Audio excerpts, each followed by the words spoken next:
Sorry about that. I hope you guys are still there.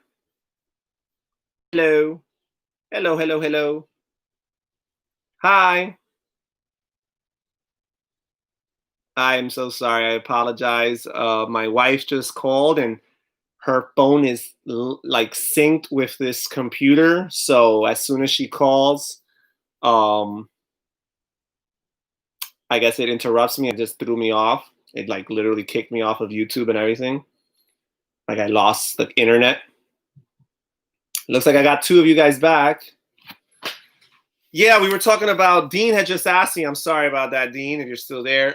Dean had just asked me what designer I would like to meet, and I said I would like to meet Eric Lang and Uwe Rosenberg to pick their brains and things like that. Dean had also asked me what I was going to play, and I was going to tell him that while tonight may not sound as exciting, I'm a little bit more excited about tomorrow. I have my friend Andrew coming over, and we're gonna get some good gaming tomorrow. Play some good games. Hoping to get Thunderstone Quest to the table. That's one of my favorite deck building games. I haven't played that game in months. Well, let me not lie. I actually played it a few months ago solo, but I prefer to play with other people. So, and we're also gonna play Summoner Wars, which I just love that game. And what else are we gonna play? We're going to play Race for the Galaxy, another one of my favorite games that I haven't played in months. Even though there is a solo variant, and I enjoy the solo variant, I haven't played that one. Do you wish to have more board games? Yes, gamer girl. I do wish to have more board games. I don't know why. I'm wrong. I'm sick. But yes, I do wish to have more board games. I mean, eventually there'll be a cutoff point. I just haven't made it there yet.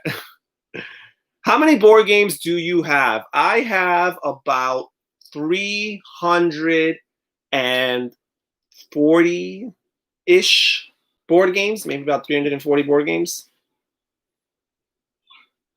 And there are so many people out there that have way more than I do. And there's so many more people there that have way less than I do. So yeah, it balances out.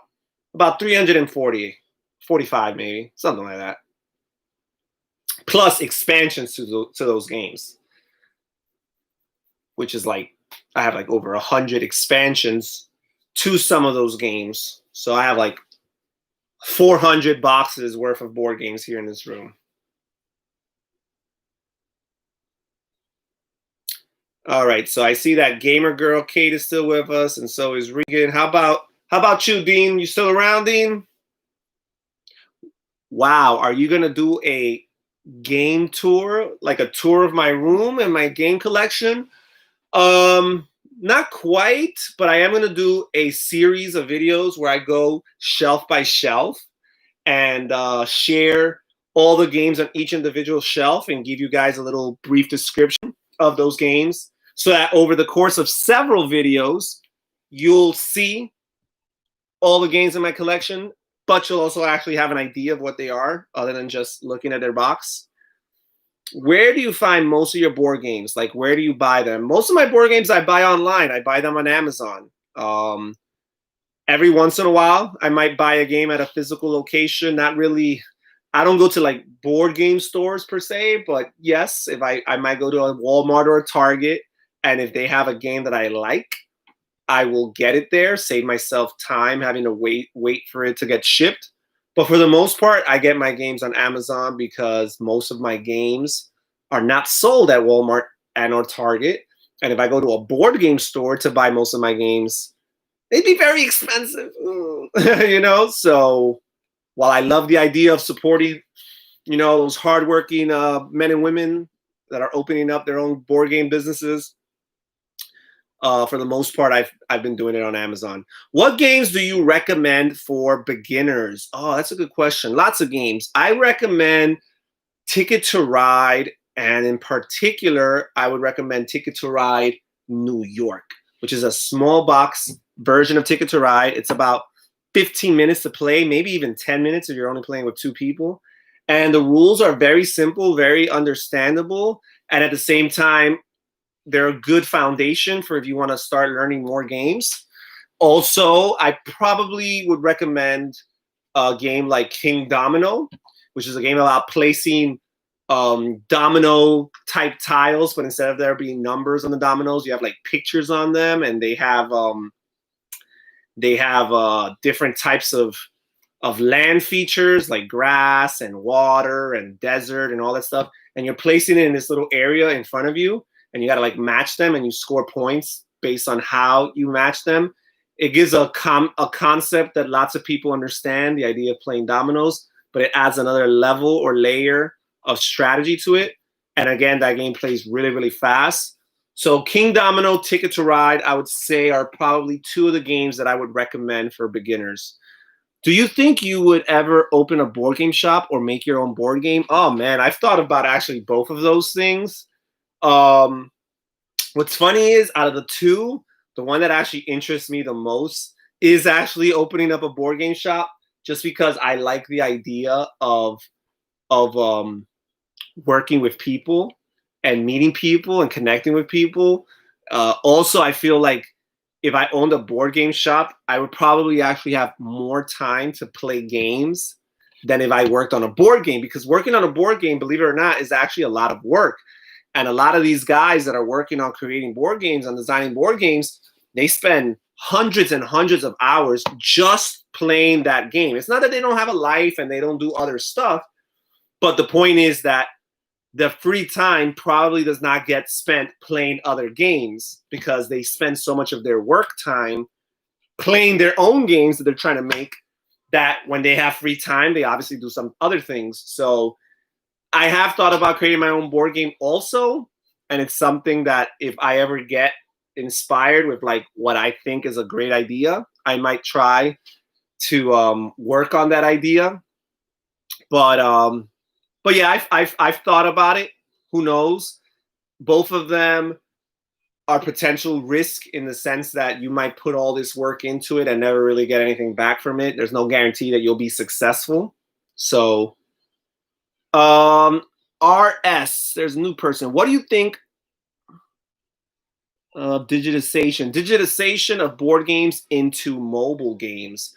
I think that's cool. I mean, I've played a few digital games. I'll be honest, I haven't played a lot. I played digital versions of games that I've already owned, and I might have played a few digital versions of games I haven't owned. Like, for example, like app versions. I've played Star Realms. I've played Through the Ages. I think I've played Ascension. Those are only three I could think of, and they're cool. They're fun because what a digitalized version does is it speeds everything up, right? And it makes takedown and setup quicker, because it's some work. Putting a game up, and getting ready to play and then putting it back to the box is some work. And also the little maintenance things and upkeep that you're doing throughout the game to like transition from turn to turn and round to round. And also you just might not have an opponent. You get to play an artificial intelligence opponent or meet someone online. I think they're cool. I don't think they would ever replace games for me. I think it's cool when board games like include some sort of digital component or like an app that assists gameplay. I think those are cool too, but again, they would never replace pure analog for me. So I guess that's my opinion. I'm kind of like in the middle. I'm not dying for there to be way more of these or for them to replace them, but I'm also not, throwing stones at people who that's how they get their gaming in. Do you think your kids will inherit the board games? Well, for now, I'm alive and well, so there won't be any inheriting anytime soon. But in the future, yeah, sure. I would love for them to inherit the board games, keep the ones that they enjoy, that they like the most, explore the ones that they haven't played, perhaps the ones that they know they don't like. They could go on Board Game Geek or eBay or something and sell them and get some money. Sure, I would love for my children to inherit the love of board games from me. That's the first starter. Let them inherit the love of board games first before they actually inherit the actual games. Do you think that you will ever get to 200 subscribers? Well, you know what, Regan, I think I can. I don't want to sound arrogant or conceited. Even when I first started this 4 months ago, I started this channel, I thought I would get to 200 subscribers. I'll be honest, I thought it would take me a while to get to 200 subscribers. I got it to 100 subscribers way quicker. I thought it would take me a whole year to get to 100, and it took me 3.5 months to get to 100. So that makes me feel confident that I will get to 200. When, I do not know. Have I peaked? Will I continue to grow? You know what I mean? At the same rate? Those questions I cannot answer, but I feel pretty good about getting to 200 eventually. I'm already at 133, so we're talking about 67 more subscribers. I think that will happen. I hope it will happen this calendar year, 2020. Time will tell. What's the most expensive board game you own? Wow, that's a good one. All right, so the most expensive board game I own. So I did just purchase a Kickstarter a couple months ago. It's not in yet. It's going to come later on. So that one's not going to count because I signed up for everything. So that one was pretty expensive. But the most expensive game I own right now is, it would have to be, I'm going to say it's Batman Chronicles of Gotham City, or Gotham City Chronicles, I think it's called. I have that game. That cost me $120. I actually did not back it on Kickstarter. This is like a Kickstarter exclusive game. But I found it. Someone, I guess, wasn't interested in, maybe got their copy for cheap or free. They sold their brand new and shrink wrap copy on BoardGameGeek.com for $120. And I just could not pass that up because, again, this is a game Kickstarter exclusive. The Kickstarter goes for around that much. And everybody who's selling it on eBay, on Amazon, on BoardGameGeek.com is selling it for like $200-300. So when I saw it for 120, I couldn't pass it up. All right, my friend Nicholas is here. How are you, Nick?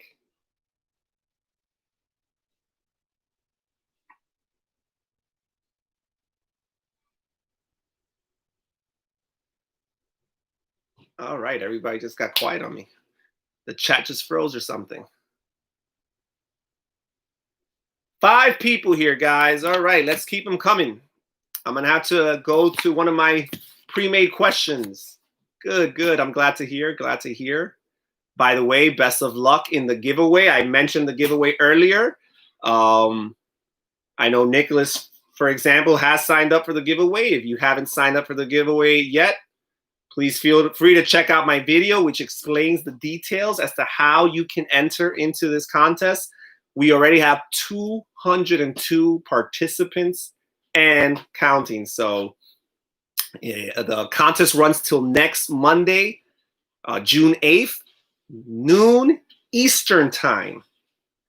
And I probably will do a live stream sometime Monday afternoon showing you guys live who will win the contest. So you guys, my YouTube subscribers, will have an exclusive into that process. It'll be very similar to the last giveaway I did, where I'll just have everything, you know, in a notebook. People will be assigned numbers, and then we'll choose a randomizer app. We'll choose a number between the ranges that we choose, and I'll press the button live on camera, and you guys will get to see. Can I rate Cosmic Encounter from 1 through 10? Well, anybody who's watched my top games of all time videos will know that I am a big Cosmic Encounter fan. It's hard for me to give a game a 10, and I do like using decimals. Some people don't like using decimals, but I do.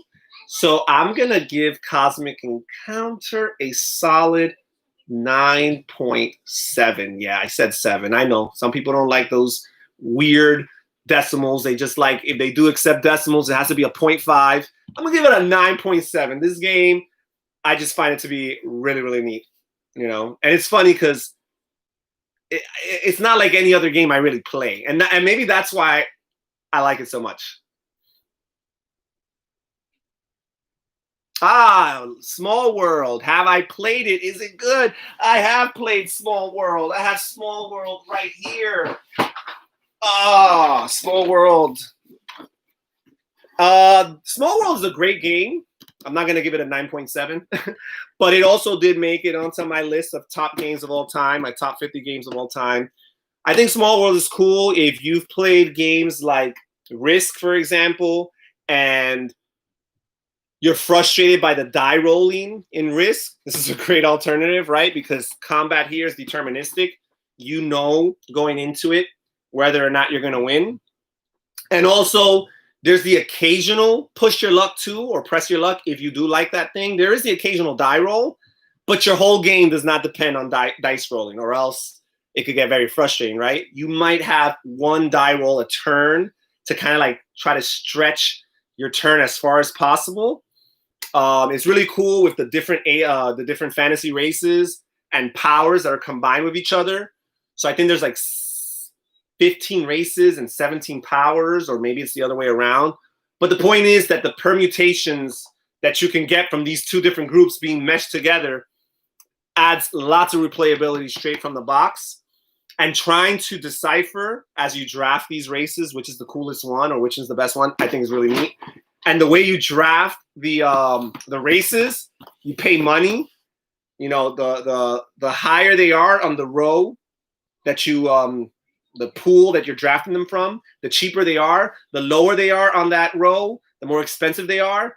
And you got to pay money on top of the races that you bypass. So let's say you choose the fifth race on the row, you're going to have to pay 4 coins. You put 1 coin on each of the races on top of that. So later on, when you draft other races, not only will you get their powers, but you'll also get whatever money's on top of it. And it's cool because you got to go into decline, and really neat game. I'll just leave it at that. Sorry about that. I tend to ramble.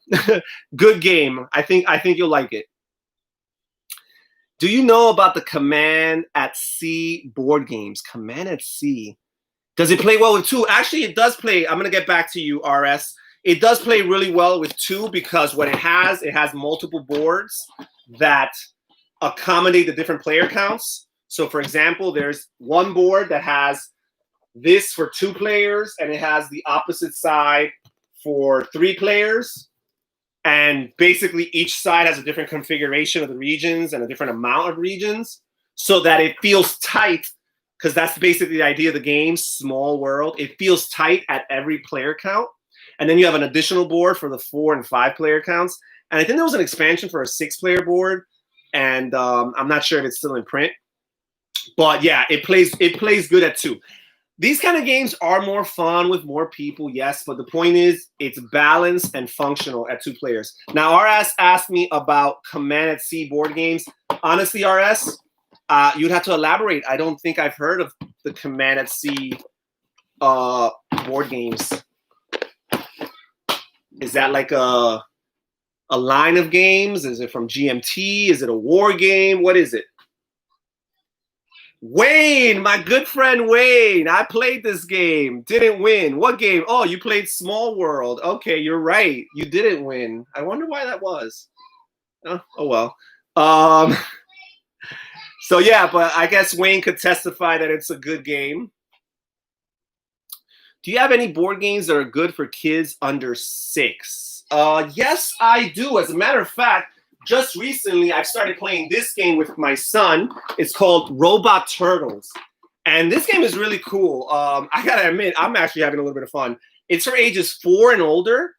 And basically, it's a programming game where it teaches kids coding and programming, basically logical sequence of actions, because they have to realize it's a race to get your gems. The turtles are racing through this board to get your gems. And you're playing different cards that let your turtle move in a particular way, either go straight, turn left, turn right. And the child has to use their logic, basically, their sense of direction and all that stuff, to navigate their turtle through that board, you know, go around different obstacles and things like that to try to make it to the gem in the center of the board that their turtle is trying to collect. And what's cool about this game is that it has a lot of content inside so that you can, you know, gradually work the child to harder and more difficult levels. You can start really, really basic, really easy while they get the gist of things, and then, you know, rev things up with each future gameplay. Really cool. I'm having a lot of fun actually playing that with my son. But I've got a couple other good ones. Animal Upon Animal is a really good game for kids under 6. Spot It, Rabbit Rally. Those are some. I actually have some live playthroughs of some of those games on my channel, and I will be doing a live, well, not a live, but a playthrough of Robot Turtles with my son Nicholas sometime in the near future. Do you know? I said, didn't I win? Oh, did you win? Maybe you did. I'm sorry. I misread your statement. Did you win? Maybe you did. Doesn't mean anything.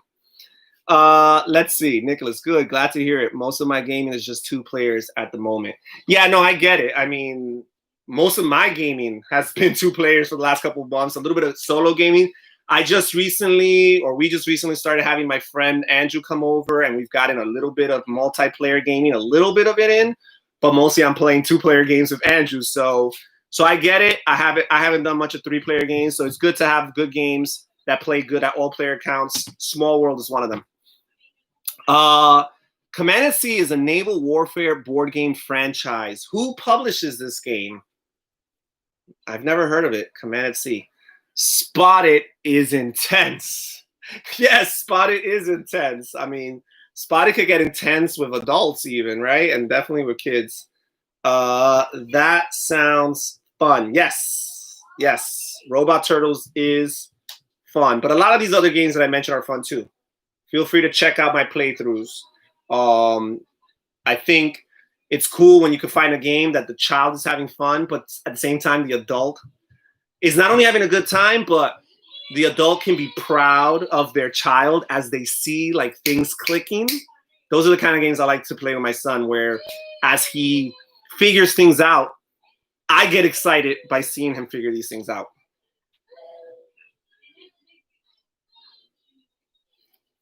Oh man, we lost my friend Dean. My friend Dean never came back. I'm sorry, Dean. We were just in the middle of answering a question, and then the live stream got cut off. Oh, Dean, if you're watching this later on, I'm sorry, my friend.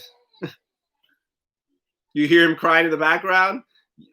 That's my baby girl, Michaela, crying in the background. I think she's crying because mommy just walked through the door and probably has to take a shower. My wife interacts with patients at her job, so she makes sure to take a shower before she interacts with the children. We also have my son's therapist is here, so we got lots of backup. Don't worry, the kids are okay.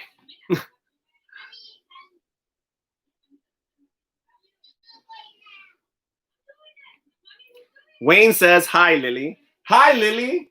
She can't hear you. The door's locked.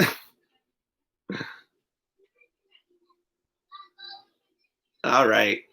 I will be wrapping this up in the next couple of minutes. For those who were following, I'm sorry that we got cut off. This is actually the second live. We were doing a live, and it was going pretty well. And then I got a phone call, and because this computer is linked to my wife's phone, I got kicked off, and we had to start from scratch.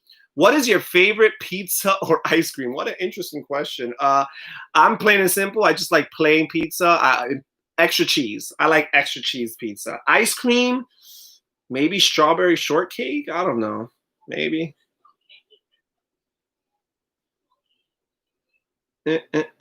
Ew.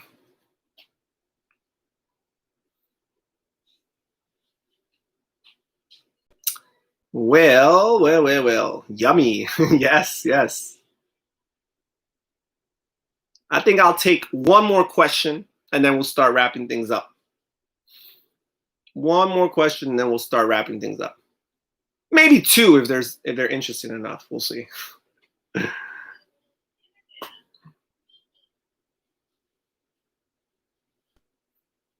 RS, you never got back to me, RS. I don't know if you're still there. You never got back to me.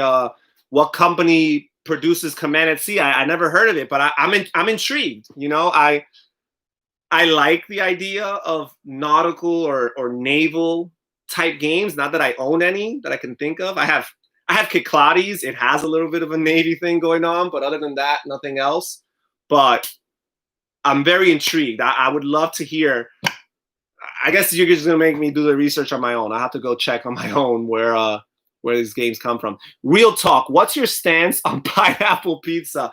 You know, I got some friends on Facebook that are obsessed with that topic. I'm not obsessed with that topic, but I feel about pineapple pizza the way I feel about any fruit or vegetable on a pizza. I don't think that's pizza. You know, that's just me. I love my fruits and veggies, not all, but most of them. If I want a salad, I eat it on a plate. I don't need it on a pizza. That's just me personally. You know what I mean? If I want my fruit, I'll eat it in a bowl. I don't need it on my pizza. I like my pizza, just pizza. So pineapple pizza is the bomb, especially with jalapenos. I'll leave you to your opinion. I like plain. It's yummy. New York pizza. Yeah. New York pizza. New York pizza is the best. I will admit it. My bias is there, but I've eaten different pizzas from different parts of the world. New York pizzas is as good as it gets. All right, Regan, you take care. You beat me to the punch, I guess. I guess that's my cue. Have a good night. You too, Regan. That's my cue to start saying goodbye too. Thank you, everybody, for taking some time and joining, and thank you for the questions and for the participation. I'll be trying to do this. I mean, who knows? Maybe Regan lives in a place where it's night. I mean, it's almost night. For me, it's almost night. It's 5 o'clock. I know my friend Dean, who's not here with us anymore. He lives in Hawaii, so I don't even know what time of the day it is right there. It's probably still morning time. But yeah. All right, so see ya. All right, guys, again, thank you so much for joining us here at the live stream with When Harry Met Board Games. Make sure to catch our live stream announcing our board game giveaway next Monday, sometime early Monday afternoon, for the board game Underwater Cities, designed by Vladimir Sushi. We have already 202 participants with hundreds upon hundreds of entries, because some of those people have multiple entries. Check out my video announcing how you can sign up for a chance to win that game. And also next month, I will be doing these monthly Q&A sessions, so feel free to join us. All right, guys, take care. Have a great afternoon, a great night, a great morning, whatever time it may be. Thank you. Bye-bye.